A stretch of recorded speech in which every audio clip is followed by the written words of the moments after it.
உடம்பு சரியில்லாமல் போகுது, நமக்கு போய் மாத்திரை மருந்து கேட்குறோம். இது உடம்பு நோய். இது தனிப்பட்ட அவன் சௌரியத்தை பொறுத்தது. சமுதாய நோயின்னு ஒன்று இருக்குது, அதுக்கு யார் மாத்திரை மருந்து கொடுப்பது? அதிலிருந்து வள்ளுவர் அப்படி கொடுத்தவர். அருமையான செய்தி.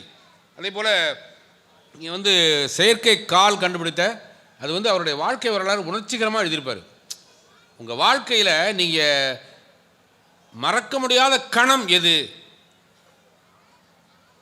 இந்த கேள்விக்கு அவர் சொன்ன பதில், நான் குடியரசுத் தலைவராக ஜனாதிபதியாக கையெழுத்து போட்ட நேரம். இப்போ நம்ம அப்படி தானே நம்ம வாழ்க்கையில் மறக்க முடியாதுன்னா கல்யாணம் பண்ண நேரம், நல்லதோ கேட்டதோ கல்யாணம் பண்ண நேரம் அப்படின்னு சொல்லுவோம். ஆனால் அவர் குடியரசுத் தலைவராக பதவியேற்ற நாளை கூட சொல்லலை, வேறு ஒரு நாளை சொல்ல. அந்த நாள் என்னென்னா, இந்த மாதிரி நான் ஒரு பள்ளிக்கூடத்துக்கு போனேன், இந்த பிள்ளைங்க கேள்வி கேட்டவொடனே பதில் சொன்னாங்க. சரி வாப்பான்னு மேடை கூப்பிட்டேன் தெரியாதனமா. அது கட்டக்காலை உணிக்கிட்டு டக்கு டக்கு டக்குன்னு வந்ததை பார்க்க எனக்கு ராத்திரியெல்லாம் தூங்க முடியல. எவ்வளோ பெரிய அறிஞர், எவ்வளோ பெரிய அவர் ராத்திரியெல்லாம் தூக்கம் இல்லை. ஒரு சின்ன குழந்தைய எவ்வளோ சிரமப்படுத்திட்டேன்னு அப்புறம் விசாரித்து பார்த்தா அந்த கட்டக்கால் 3 கிலோ இருந்துச்சு. அந்த பிள்ளையே ஒரு 15-20 கிலோ தான் இருக்கும். ஆனால் அது 3 கட்டக்காலத்துக்கு நடக்க முடியல. அந்த பிள்ளையை சிரமப்படுத்திட்டோமே. ஒன்று என்னவோ மிகப்பெரிய விஞ்ஞானிங்கிறாங்க, உலகத்தின் மிகச்சிறந்த விஞ்ஞானிகள் 10 பேரில் ஒருத்தர் அப்துல் கலாம்னு சொல்லுவாங்க. அப்படிலாம் சொல்கிறாங்க. நீ அந்த பிள்ளையை சிரமப்படுத்திட்டேயா என்று மனசாட்சி என்னை உறுத்தியது. என்னுடைய அறிவியலை கொண்டு யோசித்தேன். அப்போ தான் இராணுவத்தில் ஒரு துப்பாக்கி பயன்படுத்துவாங்க. நீங்கள் பார்த்துருப்பீங்க படங்கள்லாம். வெயிட் மாதிரி இருக்கும், ஆனால் லைட் வெயிட்டாக இருக்கும், ஆனால் வெரி ஸ்ட்ராங், உடையாது, அவ்வளோ சீக்கிரம் உடையாது. அதுக்கு பேர் கார்பன் ஃபைபர்னு சொல்கிறது. இந்த கார்பன் ஃபைபரில் செயற்கை கால் பண்ணால் என்ன அப்படி என்னுடைய அறிவியலை கொண்டு யோசித்தேன். அதனால் என்ன ஆணுச்சுன்னா 3 கிலோ எடையுள்ள அந்த செயற்கை கால் வெறும் 300 கிராமாக எடை குறைந்தது. அதுபோல் ஒரு 304 குழந்தைகளுக்கு அந்த செயற்கை காலை பொருத்தி மேடைக்கு வாருங்கள் என்று அழைத்தேன். வண்ணத்து பூச்சிகளைப் போல் அந்த குழந்தைகள் வந்த காட்சி தான் எனக்கு மறக்க முடியாத கணம் என்று அந்த மாபெரும் மனிதாபிமானம். நாங்கள் எத்தனையோ நாடுகளுக்கு போயிருக்கோம். அங்கெல்லாம் போய் மற்றவங்க பேர் சொன்னாலாம் தான் உட்காந்துருப்பாங்க. அப்துல் கலாம்ங்கிற வார்த்தையை சொன்னாலும் எந்திரிச்சு கை தட்டுவாங்க. ஏன் அப்படி கை தட்டுறாங்கன்னா, நம்முடைய வாழ்க்கையில் எத்தனையோ ஜனாதிபதிகளை பார்த்து விட்டோம், எத்தனையோ பெரிய பதவியில் இருந்தவங்க பார்த்து விட்டோம். ஆனால் பதவிக்கே பெருமை தந்த அப்துல் கலாம் அந்த காரணம் சொன்னார் பாருங்க. பிரிதின் நோய் தன்னோய் போல் போற்றாத இருக்கிற பலர் மத்தியில் தன் அறிவை இந்த சமூகத்திற்கு கொடுத்தார், அதனால் புகழ்கிறார். அதுதான் அறிவின் அடையாளம்னு அழகாக சொன்னார். ரொம்ப அற்புதம், அருமை திருப்பதி, மிகச்சிறப்பு. இங்கே எடுத்தது இனிமேல் அவர் பேச வர்றதான் நிறைய பேருக்கு புது செய்தியாக இருக்கும். ஏனென்றால் காமத்துப்பால் என்கிற இன்பத்துப்பாலை பள்ளி பாடப்புத்தகத்தில் வச்சதில்லை, கல்லூரி பாடப்புத்தகத்தில். ஏன்னா பிள்ளைங்க கெட்டு போயிடுவாங்களாம். இந்த சினிமா பார்த்து கெட்டு போகாத நம்ம பசங்க பாடுறாங்க பாட்டு, மெல்லுடா என்னைய தின்னுடா, என்ன பக்கடாவாது இந்த பிள்ளை. இதெல்லாம் காதல் பாட்டுங்கிறாங்க. ஒரு தடவை நான் என் அக்கா மையனை கூப்பிட்டு சினிமாவுக்கு போயிட்டேன் தெரியாதனமா. அவங்க புல்லில் நடக்காதீர்கள்னு எழுதி போட்ட இடத்துல உருள்றாங்க மேலே இருந்து கீழே, சாத்தனூர் டேமில். என்னடா இப்படி பண்ணுறாங்க நினச்சிக்கிட்டு இருக்கும்போது அவன் கேட்டான், ஏன் மாமா இந்த அண்ணனும் அக்காவும் ஏன் உருள்றாங்க அப்படின்னா. நல்ல வேலை ஏன் உருள்றாங்கன்னு கேட்டான். என்ன பண்ணுறாங்கன்னு கேட்டிருந்தா ஏன் கதி கந்தலாயிருக்கும். காதல் காட்சியாக வருது. ஆனால் உண்மையான காதல் மனிதனுக்கு தேவை. அந்த காதல் எப்படி இருக்க வேண்டும் என்பதற்கு இலக்கணம் வகுத்தவர் வள்ளுவர். அது நிறைய பேருக்கு தெரியாது. அது இன்பத்து பாலில் தான் அந்த இலக்கணம் இலக்கியமாகி நிற்கிறது. அந்த இலக்கணத்தை பற்றி, இலக்கியத்தை பற்றி முப்பாலில் சிறந்தது இன்பத்து பாலே என்று தன்னுடைய காதல் கருத்துக்களை சொல்லுவதற்கு வருகிறார் முனைவர் மகாசுந்தர். வாங்க. நீங்கள் இல்லறம் அப்படிங்கிறது ஒரு முன்னோட்டங்க. அது சைடு, அது எப்படி டீசர். ஜென்சி தலைமுறைக்கு சொல்கிற மாதிரி சொல்லணும்னா டீசர். இல்லறம் இல்லறவியல்னு அறத்துப்பால் வள்ளுவன் சொன்னது டீசர். முழு படத்தை பார்க்கணும்னா நீங்கள் என்ன படிக்கணும்? வள்ளுவருடைய காமத்துப்பாலை படிக்கணும். இதுக்கு நல்லா கைத்தட்டலாம் நீங்கள், அப்புறம் படிச்சுக்கலாம் அதெல்லாம். அதனால தான் சொன்னால் அரண் எனப்பட்டதே இல்வாழ்க்கை அப்படின்னு சொன்ன வள்ளுவன் எப்படி இல்வாழ்க்கையை நடத்த வேண்டும் ரொம்ப அருமை சகோதரி சொன்னாங்க. ஒழுக்கம், அந்த ஒழுக்கம் தான், அக ஒழுக்கம் தான் காமத்துப்பால். அதனுடைய முன்னோட்டம் அது என்றால் முழு படம் காமத்துப்பால். வள்ளுவன் எழுதிய திருக்குறள் இருக்குல்லங்க, பாலை பற்றிலாம் ரொம்ப அருமையாக சொன்னாங்க. நீங்கள் கூட சொன்னீங்க 4.5 பால் 7.5 பால், அந்த பால் இந்த பால்னு. எந்த பாலாக இருந்தாலும் கெட்டுரும், ஃப்ரிட்ஜில் வச்சா கெட்டுரும். ஆனால் ஒரு பால் தானும் கெடாமல் தன்னை சார்ந்த இனத்தையும் கெடாமல் 2000 ஆண்டுகளுக்கு மேல் பாதுகாக்கிறது என்று சொன்னால் அது வள்ளுவன் தந்த முப்பால். அந்த முப்பாலில் பெரிதும் இனிப்பது காமத்துப்பால். ஓ, அப்படி வரீங்க. ஆமாம், இன்பத்துப்பால், இனிமை தரக்கூடிய பால். எங்கள் ஐயா வந்து சொன்னார், ஐயா அறத்துப்பால் என்பது தனி மனித ஒழுக்கம் சொன்னார் இல்லைங்க. ஆமாம், தனியாக இருக்கும்போது ஒவ்வொருத்தனும் சரியாக இருக்கான், இன்னும் தனித்தனியாக இருக்கும்போது சரியாக இருக்கான், சமூகமாக இருக்கும்போது சேர்ந்து கும்பலாக வரும்போது சரியில்லையே. அந்த சமூக நோய்க்கு மருந்து எங்கே தெரியுமா இருக்கு? இந்த சமூகம் நெறிப்பட வேண்டும் என்று சொன்னால் காமத்துப்பால் சரியாக இருந்தால் சமூகம் அறம் நிறைந்த ஒழுக்கம் நிறைந்த சமூகமாக மாறும் என்பதை வலியுறுத்தி சொன்னவன் வள்ளுவன். அந்த அக ஒழுக்கம் அதுதானே உண்மை. நீங்கள் கல்வியை பற்றி ஐயா ரொம்ப அருமையாக பேசினார். எது கல்வி எது அறிவுன்னு சொல்ல வந்த வள்ளுவர் அதுக்கு விட எங்கே வச்சிருக்காரு? கல்வியில் பொருட்பாலில் சொல்லியிருக்கணும்ல. ஆனால் ஐயா நடுவர் ஐயாவுக்கு ரொம்ப பாராட்டணும். பொருட்பாலை பேசுறதுக்கு திருப்பதியை கூப்பிட்டுருக்கீல. திருப்பதி கடவுள் தான் அதிகமான பொருள். எது அறிவு அப்படி சொன்னா இன்பத்து பாலை பேசுறதுக்கு சுந்தருங்கிற அழகனை கூப்பிட்டுருக்கேன்னு சொல்லுவானா? ஆக நீங்க தான் நடுவர் அவர்களே, நீங்க சொல்றதுதான் தீர்ப்பு. நீங்க ஏற்கனவே சொன்னது தானே. சொல்லிடுங்க. எது அறிவு தெரியுமா? படிக்க படிக்க படிக்க அறிவு வளர்ந்துரும்பாங்க. அறிவு வளராது. படிக்க படிக்க படிக்க நம்ம அறியாம தெரியும். அதுதான் உண்மையான அறிவு. இது எங்க சொன்னான் தெரியுமா? பொருட்பாலில் சொல்லல, காமத்துப்பாலில் சொன்ன அறிதோறும் அறியாமை கண்டற்றால் காமம் செறிதோறும் சேயிழை மாட்டு.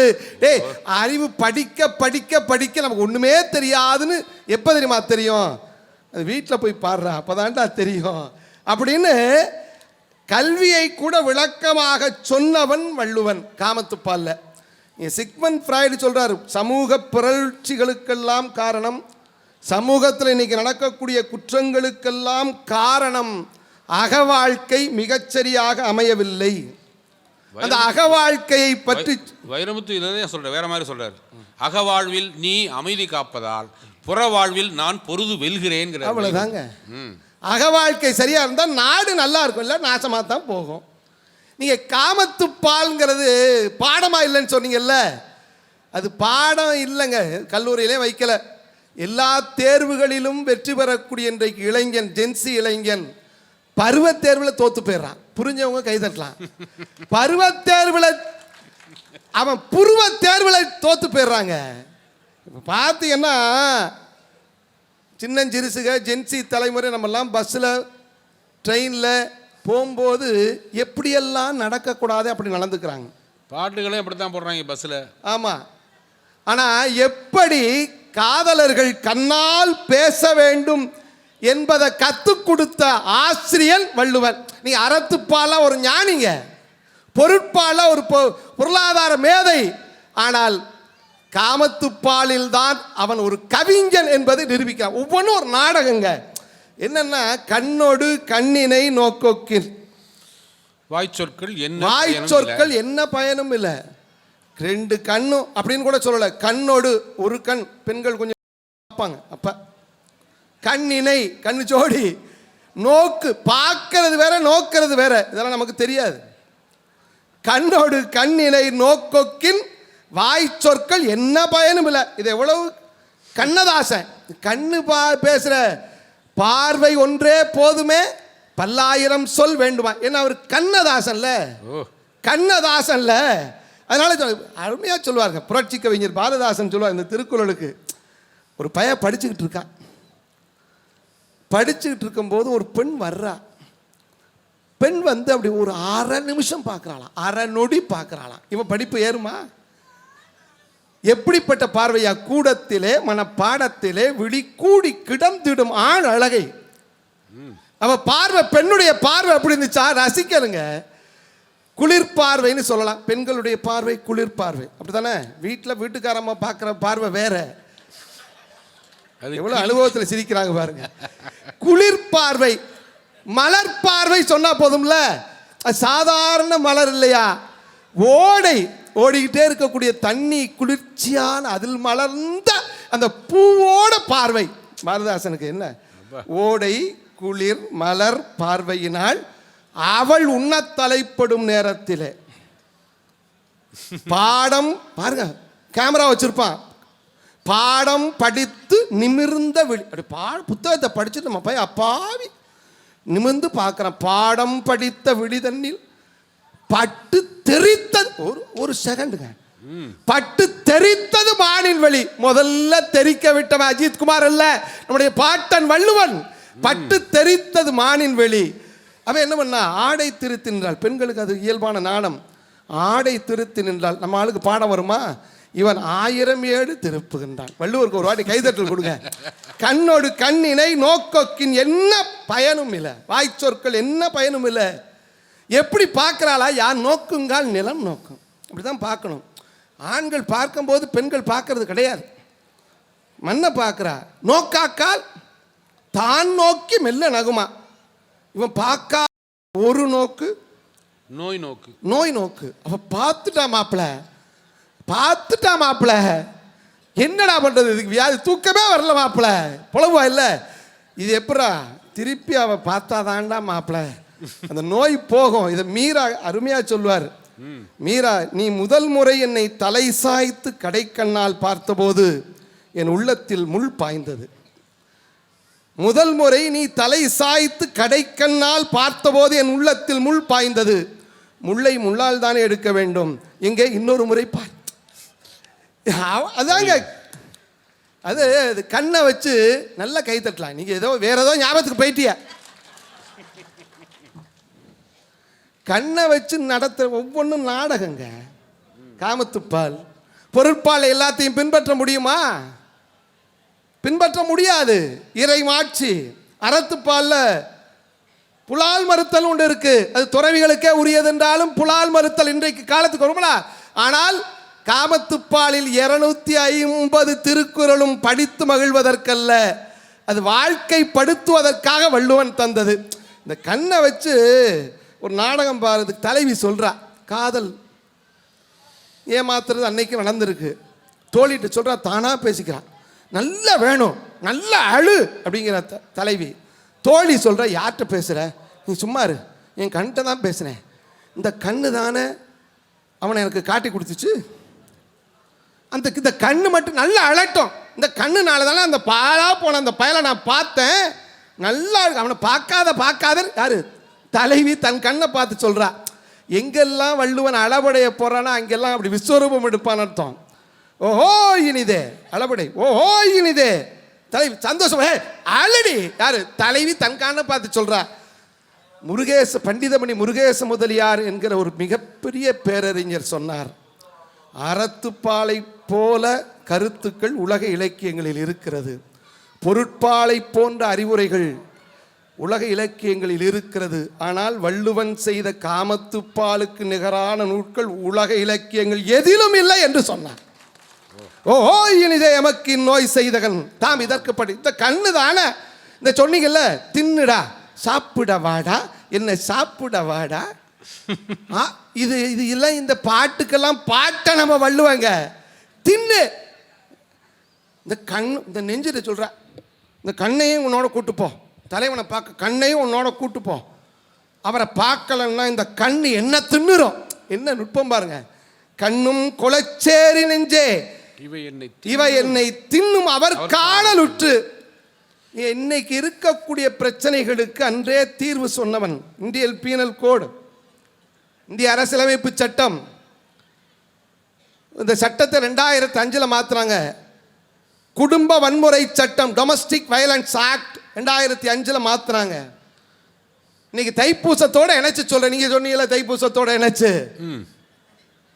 ஒரு கணவனுக்கும் மனைவிக்கும் அந்த புரிந்துணர்வு ஒப்பந்தம் எப்படி இருக்கணும் தெரியுமா? புரிந்துணர்வு ஒப்பந்தம் அது அப்படி சொன்னாதான் தெரியும். இந்தியன் பீனல் கோட் வந்தோன்னு ஒப்பந்தம்.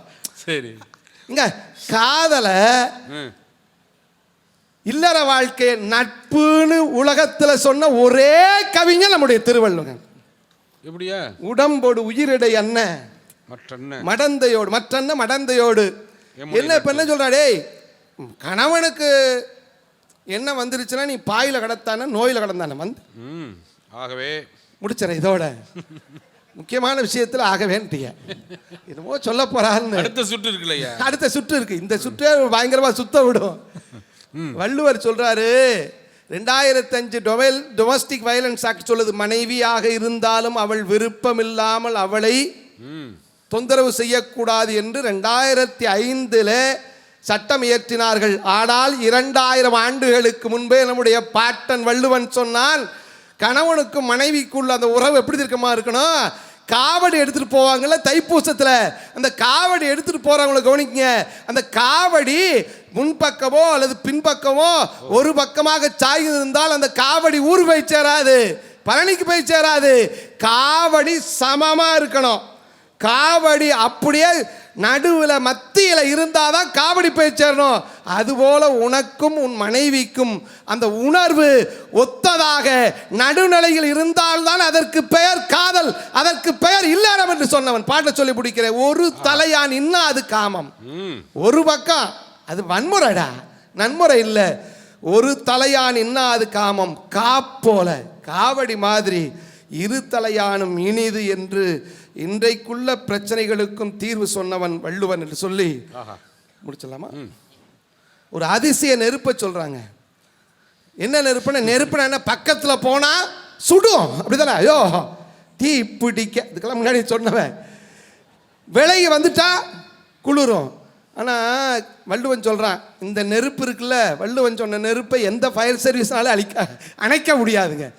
அணைக்க அணைக்க அணைக்க இது பக்கத்தில் போனா குளிருதா, நீங்கி வந்தா சுடுதா.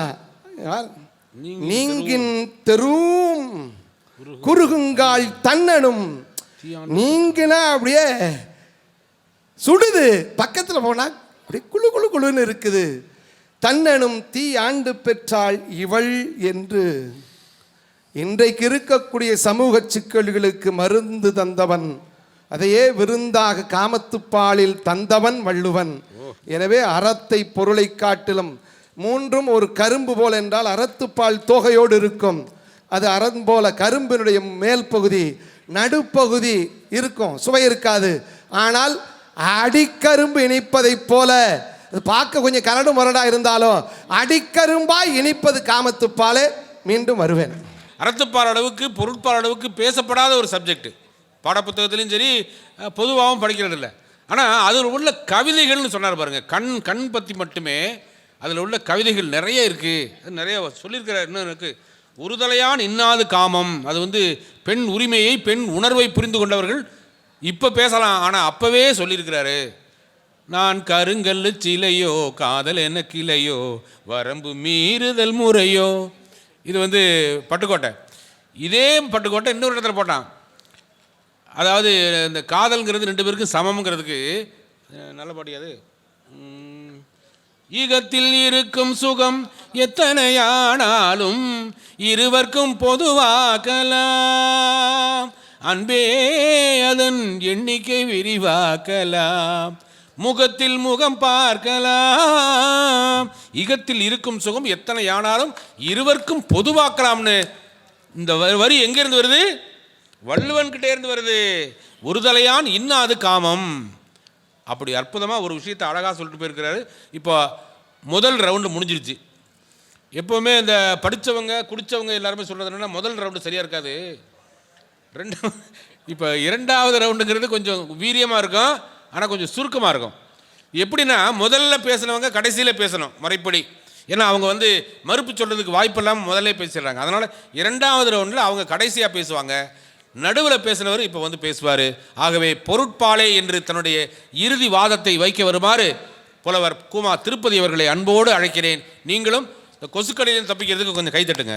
சுந்தர் என்ற பேருக்கேற்ப இன்பத்து பால் நீங்கள் சொன்னீங்க. இன்னொன்று இருக்குது, அவர் எதில் டாக்டரேட் வாங்கினார் தெரியுமா? கண்ணதாசனில். ஆமாம், கண்ணதாசனில் டாக்டரேட் வாங்கினதுனால அவருடைய அத்தனை பாடல்களையும் சொல்லி சொன்னார். நடுவர்களே, நம்முடைய முதல்வர் மு.க. ஸ்டாலின் அவர்கள் திமுக வெற்றி பெற்று முதல் சட்டசபை கூட்டத்திலே ஒரு செய்தியை சொன்னார். என்ன செய்தி தெரியுமா? 2021 ஆமாம். எங்களுக்கு வாக்களித்தவருக்காக மகிழ்ச்சி அடையுமாறும், எங்களுக்கு வாக்கு அளிக்காதவர்கள், எங்களுக்கு ஓட்டு போடாதவர்கள் இவருக்கு வாக்களிக்காமல் விட்டுவிட்டோமே என்று வருத்தப்படுமாறும் எங்களுடைய ஆட்சி அமையும் சொன்னார். அது எதிலிருந்து எடுத்தது தெரியுமா? கேட்டார் பிணிக்கும் தகையவாய் கேளாரும் வேட்ப மொழிவதாம் சொல் என்ற திருக்குறள்லேருந்து அவர் எடுத்தார். கேட்டவங்கெல்லாம் சந்தோஷம். கேட்டவங்க இன்னைக்கு நீங்க கேட்டிருக்கீங்க இல்ல நடுவருடைய பேச்சு, எங்க கேட்டவர்களை எல்லாம் பிணிக்கக்கூடிய பேச்சு.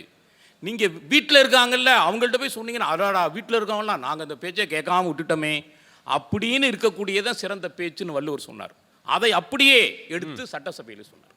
இங்கே மட்டும் இல்லை, சிங்கப்பூர் பிரதமர், மலேசிய பிரதமர் அன்வர் இப்ராஹிம் அவருடைய பொருளாதார அறிக்கையை, வரவு செலவு பட்ஜெட்டை மலேசிய பாராளுமன்றத்தில் சமர்ப்பணம் செய்கிறார். அப்போ ஒரு திருக்குறளை சொல்லுகிறார். ஒரு திருக்குறள், உரு பசியும் ஓவா பிணியும் செருபகையும் சேராது இயல்வது நாடு. இது எல்லா திருக்குறளும் எதில் இருக்குன்னா பொருட்பாலில் இருக்கு. பொருட்பாலில் இருக்கிற குறள்களை சொல்லித்தான் தமிழ்நாட்டு முதலமைச்சரிலிருந்து உலகத்தில் இருக்கிற அத்தனை பிரதமர்களும் சொல்லிக் கொண்டிருக்கிறார்கள் என்று சொன்னால் பொருட்பால் எவ்வளவு சிறந்த கருத்துக்களை சொல்லி இருக்கிறது. இன்னொரு செய்திங்க, இந்த திருக்குறளுக்கு நிறைய பேர் உரை எழுதியிருக்காங்க, இன்னைக்கு வரைக்கும் உரை எழுதிட்டு இருக்காங்க. ஏன்னு சொன்னா அதில் இருக்கிற செய்தி புதுசாக கொடுத்துக்கிட்டே இருக்கும்.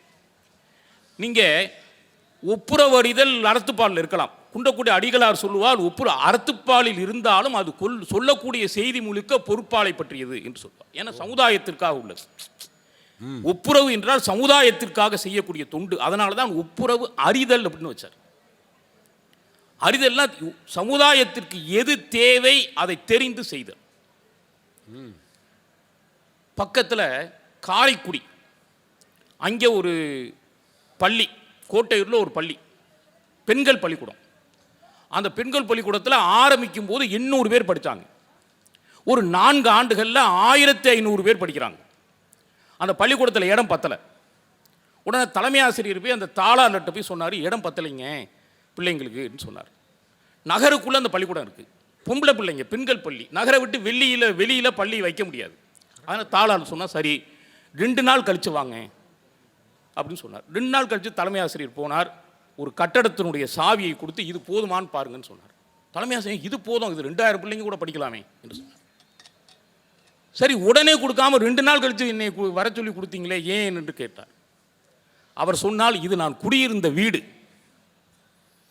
இந்த வீட்டை பள்ளிக்காக கொடுக்கிறேன் என்று பள்ளிக்காக குடியிருந்த வீட்டையே கொடுத்தார் வள்ளல் அழகப்பர். கோடி கொடுத்த குடையன் அதைத்தான் வாசுப மாணிக்கம் சொன்னார். கோடி கொடுத்த குடையன் குடியிருந்த வீடும் கொடுத்த விழுத்தகையன் என்று சொன்னார். திருக்குறள் இது எப்படி வருதுன்னு கேட்டா, இடனில் பருவத்தும் உப்புரவுக்கு ஒரு கால் கடனெறி காட்சியார். நீங்க பரிமேலளர்லேருந்து இப்போ வரைக்கும் இடனில் அப்படிங்கிற இடத்துக்கு என்ன பொருள் சொல்றாங்கன்னா, இடனில் என்று சொன்னால் வாய்ப்பில்லாத போது, வாய்ப்பில்லாத போதும் சொல்றாங்க. அப்படிதான் எல்லாரும் உரை இப்போ இருக்கு வரையும் அதுதான் உரை. ஆனால் தமிழில் இடம் என்பதற்கு ஸ்பேஸ்னு ஒரு பொருள் உண்டு. இடம் இல்லாத போது, இந்த இடத்துல இடம் இல்லைன்னா இன்னொரு இடத்துக்கு போகும். அதுக்கு வள்ளல் அழகப்பர் தன்னுடைய செயலால் ஒரு புது உரை எழுதினார். இடம் இல்லாத போது நான் ஒப்புரவுக்கு ஒழுக மாட்டேன், என்னுடைய வீட்டையே கொடுப்பேன். புதிய உரை எழுதி காட்டினார். அப்படி இன்றைக்கு வரைக்கும் திருக்குறள் நிறைய ஏன் சொல்றாங்க அப்படின்னா, நீங்க பல்லில்லாத குழந்தை, பல் முளைக்காத குழந்தையிலிருந்து பல்லில்லாத கிழவன் வரைக்கும் படிக்கக்கூடிய ஒரே நூல் திருக்குறள். 1ஆம் வகுப்பு பிள்ளையிலிருந்து பல்கலைக்கழகம் வரைக்கும் பாடமா இருக்கு. ஏனென்று சொன்னால் பொருளதிகாரத்தில் அத்தனை கருத்துக்களை வள்ளுவர் சொல்லி இருக்கிறார். காதலை பற்றிலாம் சொன்னாங்க. எங்கள் பக்கத்தில் இருக்க ஒரு கவிஞன் சொன்னான், காதலிட்ட சொல்றது மாதிரி, நீ கரையோரத்து வீடு, நான் காவிரி ஆறு, என்றைக்கு இருந்தாலும் உன்னை அடித்து கொண்டு போகாமல் விடமாட்டேன். எப்படி சொல்லுங்க. நீ கரையோரத்து வீடு, நான் காவிரி ஆறு, என்றைக்கு இருந்தாலும் உன்னை அடித்து கொண்டு போகாமல் விடமாட்டேன். அப்படி சொன்ன காதல் இன்றைக்கு என்னைக்கு இருக்கு? ஒரு சமுதாயத்தில் ஆணவ படுகொலைகள் நிறைந்து போய் அந்த காதல் நிறைவேற முடியாத நிலையில் இருக்கு.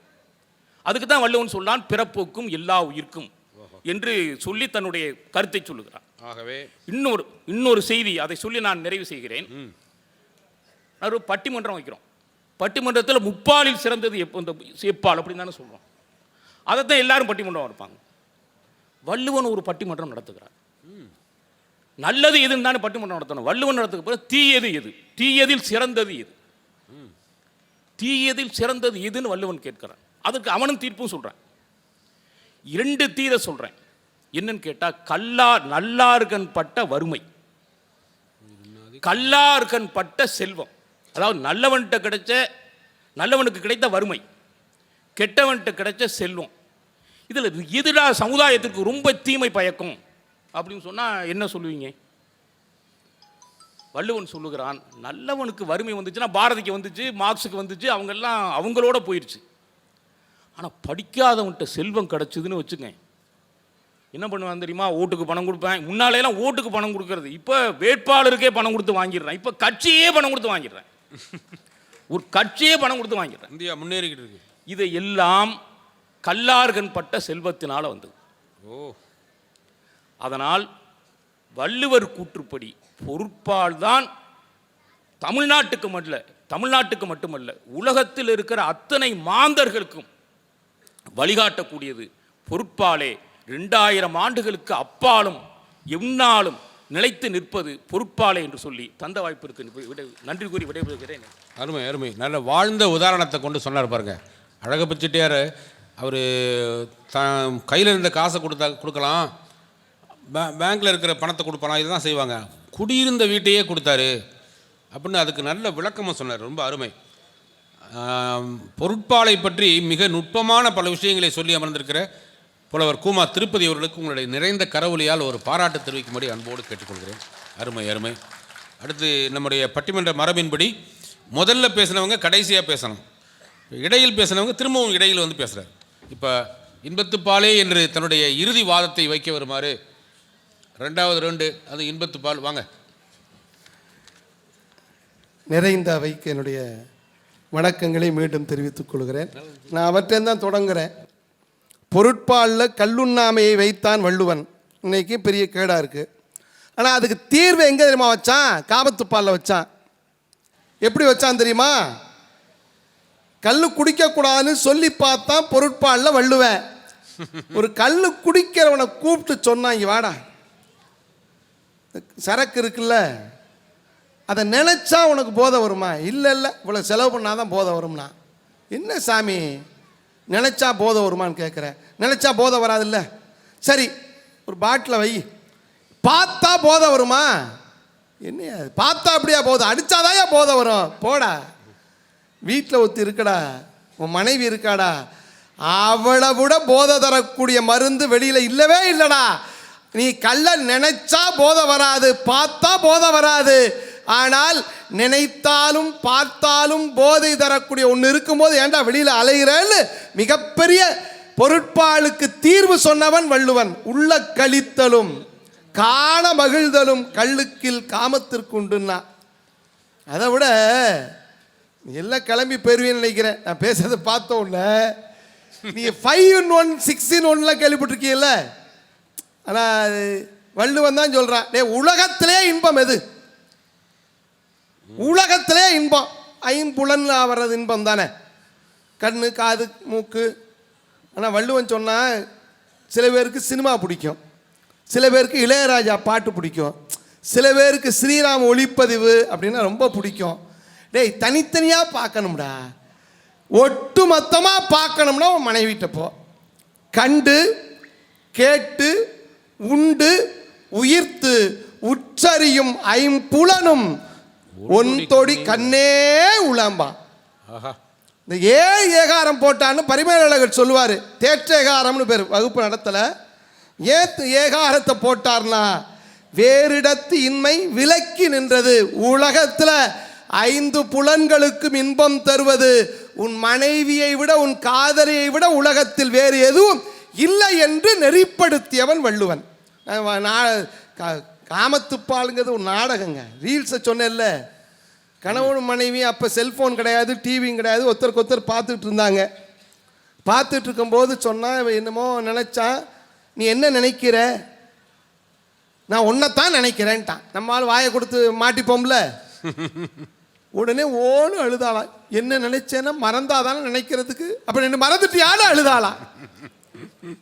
அவன் என்ன பண்ணா, கையை பிடிச்ச திருக்குறள்லாம் சொல்ல நேரம் இல்லை, மனைவி கையை பிடிச்சி போடி, இந்த ஜென்மத்தில் உன்னை தவிர வேற யாரையா நான் நினைப்பேனா, திருப்பி ஓடு அழுகிறா. அப்ப இந்த ஜென்மத்தில் நினைக்க மாட்டா, அடுத்த ஜென்மத்துக்கு ஆளை செட்டப்பட்டியா? நான் திருக்குறளை சொல்லலை, நம்மால் என்ன பண்றேன்னே தெரியல, நம்ம அப்படித்தானே மாட்டிக்கிட்டு தவிக்கிறோம்.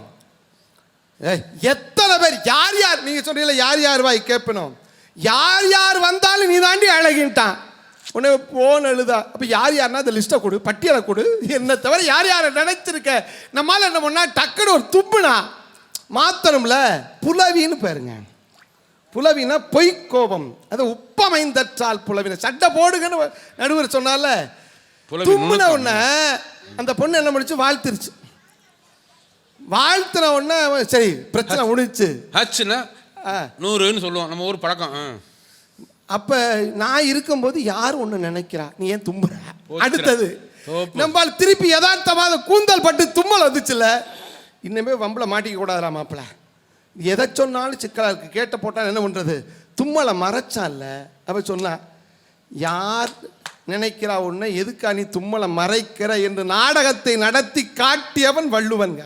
நம்மளும் பேசுவான் தெரியுமா, வைரமுத்து ஒரு பாட்டு எழுதியிருப்பாரு, கோகுலமே நீ குரல் கொடுத்தால் உன்னை கும்பிட்டு கண்ணடிப்பேன், கோபுரமே உன்னை சாய்த்து கொண்டு உந்தன் கூந்தலில் மீன் பிடிப்பேன், வெண்ணிலவே உன்னை தூங்க வைக்க உன் விரலுக்கு சொடுக்கெடுப்பேன், வருட வரும் பூங்காற்றையெல்லாம் கொஞ்சம் வடிகட்டி அனுப்பி வைப்பேன், நம் காதலின் தேவையை காற்றுக்கும் சொல்லி வைப்பேன், என்னவளே அடி என்னவளே எந்தன் இதயத்தை தொலைத்து விட்டேன். இதை சொல்றா இந்த பைய, இப்படித்தானே நம்மளை மாட்டினது, திருட்டு பைய. நான் சொல்லலைங்க, பன்மாய கல்வன் என்னென்ன சீன் போடுறான் பாருங்க. காதலியை பார்த்து சொல்லலாம், நீ வந்து அனுச்ச சொல்லி அனுப்புங்கடா கேதத்தை, காதலிடா மனை, அதெல்லாம் இருக்கட்டும், இன்னைக்கு சாக போறா, ஏன்டா அப்படி சொல்ற, என் காதலி அனிச்சம்பூவம் தலையில வச்சுக்கிட்டா, அனிச்சம்பூவ மென்மையானது, அது இல்லை விஷயம், என் காதலி ரொம்ப மென்மையானவ, அனிச்சம்பூனுடைய காம்பக்கு இல்லாம வச்சுட்டா அந்த இடம் தாங்க முடியாம அவ இடுப்பு ஒடிஞ்சு சாக போறான்னு ஒருத்த எழுதியிருக்கானே, அவனுக்கு போய் காவி கட்டி பார்க்கிறீங்களா நியாயமா? அவன் துறவியாவ, அப்படி காதலிச்சவன் அனிச்சம்பூ கால் களையால் பெய்தால் நுசுப்பிற்கு நல்ல படாப்பறை. ஒரே ஒரு விஷயத்தை சொல்லி நிறைவு செய்கிறேன். எது தெரியுமா புரட்சி? பொருட்பால் ஐயா நேரம் இல்லை. மனித முயற்சியை உயர்த்தியவன் யாரு? வள்ளுவன். தெய்வத்தான் ஆகாதனின், தெய்வம் உண்டு நினைச்சா, தெய்வத்தான் ஆகாதனினும் முயற்சிதன் மெய் வருத்த கூலி தரும். அது புரட்சி. ஆனா அந்த புரட்சி விஸ்வரூபம் எடுத்தது காமத்துப்பால்லங்க. கணவனும் மனைவியும் படுத்திருக்காங்க, மனைவியினுடைய தோல்ல சாஞ்சு படுத்து இருக்கிற கிறுக்கு பையன்னு கணவன் சொன்னான். மனைவி சொன்னா, எப்போவும் எங்கள் அப்பா திட்டுறதான் உங்களுக்கு பெரிய இதாக போச்சு. இல்லடி, யாரங்க திட்டிய? இல்லடி, நேற்று கோவிலில் ஒரு பிரசங்கம் பண்ணாரு, சொர்க்கம்னு ஒன்று இருக்காது, வான உலகத்தில் இருக்குன்னு சொல்கிறான். கிறுக்கு பைய உன் தோல்ல சாஞ்சு கிடக்கிறேன், இதை விடவாடி வானத்தில் ஒரு சொர்க்கம் இருக்க போகிறது என்று காதலிதான். அதான் பாரதி சொன்னான், காதல் செய்யும் மனைவியே சக்தி கண்டீர், கடவுள் நிலை அவளாலே எய்த வேண்டும். திருக்குறள் சொல்றான், தாம் வீழ்வாள் மென்தோளின் துயிலின் இனிதுகொள் தாமரை கண்ணான் உலகு. இதைத்தான் பாரதி சொன்னான். சாதாரண மனுஷனா இருந்தேன், அந்த இதழ்களும் அந்த கண்ணும் என்னை மனுஷன்லேருந்து தேவனா மாத்திருச்சு அப்படின்னு சொன்னான். என்ன பாட்டு தெரியுமா உங்களுக்கு? அமுதூற்றினை ஒத்த இதழ்களும் நிலவூரி ததும்பும் விழிகளும் 10 மாற்று பொன்னத்தனின் மேனியும் இந்த வையத்தில் யானுள்ள மட்டிலும் என்னை வேற்று நினைவின்றி தேற்றியே இங்கோர் விண்ணவனாக புரியுமே. காற்று வெளியிடை கண்ணம்மா காற்று வெளியிடை கண்ணம்மா நின்றன் காதலை எண்ணி கழிக்கின்றேன். துயர் போயின துன்பங்கள். ஏன் துயர் வேற துன்பம் வேறையா? துயர் என்பது நாமாக தேடிக்கொள்வது, துன்பம் என்பது தானாக வருவது. துயரும் துன்பமும் போக வேண்டுமென்றால் வள்ளுவரின் காமத்துப்பாலை படிக்க வேண்டும். முப்பாலில் உயர்ந்தது, முப்பாலில் எப்போதும் இனிப்பது காமத்துப்பாலை என்கிற நல்ல தீர்ப்பை நீங்கள் வழங்க வேண்டும். அந்த தீர்ப்பைத்தான் முகவை ரசிகப் பெருமக்கள் விரும்புகிறார்கள் என்பதற்கு அவர்கள் தட்டக்கூடிய கைதட்டலே சாட்சி என்று சொல்லி விருப்பம் இல்லாமல் விடைபெறுகிறேன். நன்றி, வணக்கம். சிறப்பான உரை. ஆனால் அப்பப்போ உங்களை கூட்டணி சேர்த்துக்கிறாரு. இந்த கூட்டணி சேர்த்தா தான் ஜெயிக்க முடியுங்கிற மாதிரி ஒரு நிலைமை வந்திருக்கா. அதனால் அப்பப்போ கூட்டணி சேர்த்து இவர்கள் அப்படித்தான் நினைக்கிறார்கள் அப்படின்னு. ஆனால் நல்ல பலர் அறியாத குரல். அறத்துப்பாலில் நிறைய நாம் படிச்சிருப்போம், பொருட்பாலில் நிறைய படிச்சிருப்போம், இன்பத்துப்பாலில் படிக்கிறதுக்கு வாய்ப்பு இல்லை. அதை எடுத்து சுவையாக சொன்னார்.